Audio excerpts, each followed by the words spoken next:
Hi and welcome to chapter 3 of Dracula, written by Bram Stoker, and well, just let's continue the reading. I tried to load up this part a whole bunch of days ago, but actually I somehow lost the footage and have to redo it. Anyways, when I think about it, it literally sucked ass because I often,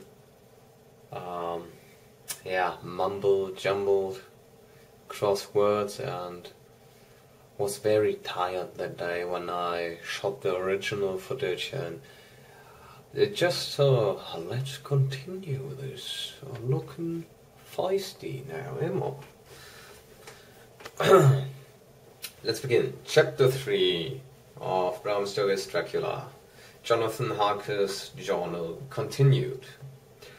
When I found that I was a prisoner, a sort of wild feeling came over me.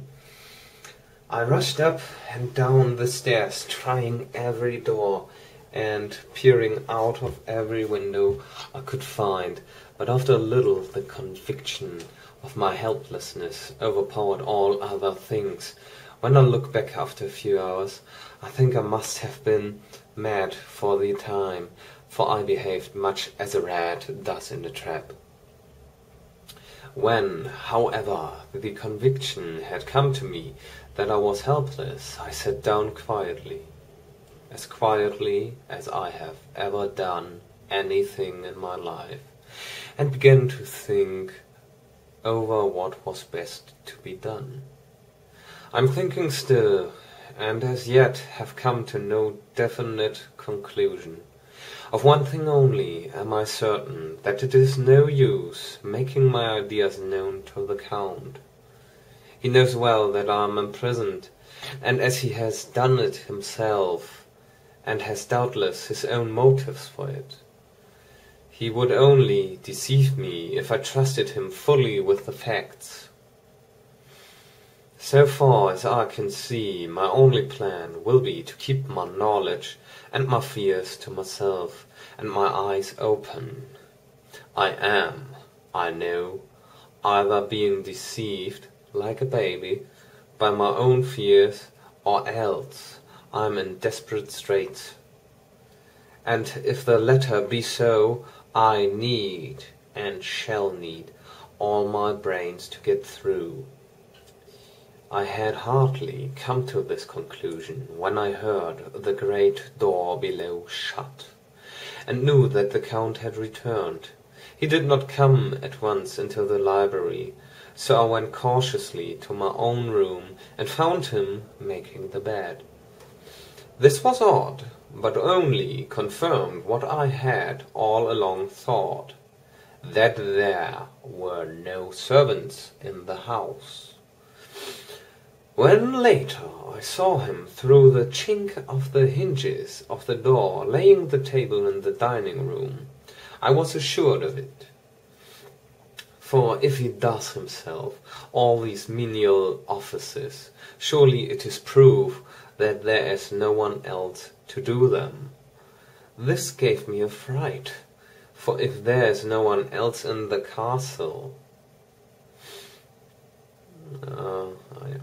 This gave me a fright, for if there is no one else in the castle, it must have been the Count himself, who was the driver of the coach that brought me here. This is a terrible thought, for if so, what does it mean that he could control the wolves, as he did, by only holding up his hand in silence? How was it that all the people at Bistritz and on the coach had some terrible fear for me? What meant the giving of the crucifix, of the garlic, of the white rose, of the mountain ash? Bless that good woman who hung the crucifix round my neck, for it is a comfort and strength to me whenever I touch it. It is odd that a thing which I have been taught to regard with disfavour and as idolatrous, should in a time of loneliness and trouble be of help? Is it that there is something in the essence of the thing itself, or that it is a medium, a tangible help in conveying memories of sympathy and comfort? Sometime, if it may be, I must examine this matter and try to make up my mind about it. In the meantime, I must find out all I can about Count Dracula, as it may help me to understand. Tonight he may talk of himself. If I turn the conversation that way, I must be very careful, however, not to wake his suspicion. Midnight. I have had a long talk with the Count. I asked him a few questions on Transylvanian history, and he warmed up to the subject wonderfully. In his speaking of things and people, and especially of battles, he spoke as if he had been present at them all. This he afterwards explained by saying that to a bowyer the pride of his house and name is his own pride, that their glory is his glory, that their fate is his fate. Whenever he spoke of his house, he always said "we", and spoke almost in the plural, like a king speaking. I wish I could put down all he said exactly as he said it, for to me it was most fascinating.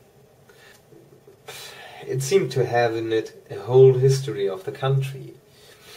He grew excited as he spoke, and walked about the room, pulling his great white moustache, and grasping anything on which he laid his hands, as though he would crush it by mean strength. One thing he said, which I shall put down as nearly as I can, for it tells in its way the story of his race. We Jacales have a right to be proud, for in our veins flows the blood of many brave races who fought as the lion fights for lordship. Here, in the whirlpool of the European races, the Ugric tribe bore down from Iceland the fighting spirit which Thor and Woden gave them, which the berserkers displayed to such full intent on the seaboards of Europe, aye, and of Asia and Africa too, till the peoples thought that the werewolves themselves had come. Here, too, when they came, they found the Huns, whose warlike fury had swept the earth like a living flame, till the dying peoples held that in their veins ran the blood of those old witches who, expelled from Scythia, had mated with the devils in the desert. Fools! Fools! What devil or what witch was ever so great as Attila? Whose blood is in these veins? He held up his arms. It is a wonder that we were a conquering race, that we were proud, that when the Magyar, the Lombard, the Avar, the Bulgar, or the Turk poured his thousands on our frontiers, we drove them back. It is strange that when Arpad and his legions swept through the Hungarian fatherland, he found us here when he reached the frontier, that the Honfoglados was completed there, and when the Hungarian flood swept eastward, the Jacales were claimed as kindred by the victorious Magyars, and to us for centuries was trusted the guarding of the frontier of Turkeyland.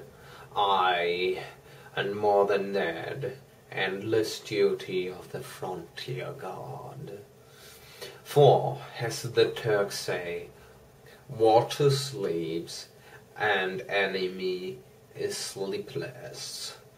Who more gladly than we throughout the 4 nations received the bloody sword, or at its warlike call flocked quicker to the standard of the king, when we redeemed that great shame of my nation, the shame of Kosovo, when the flags of the Wallach and the Magyar went down beneath the crescent.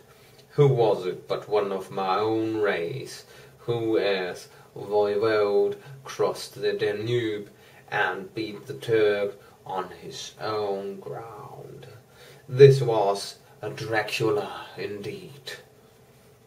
Who was it that his own unworthy brother, when he had fallen, sold his people to the Turk and brought the shame of slavery on them?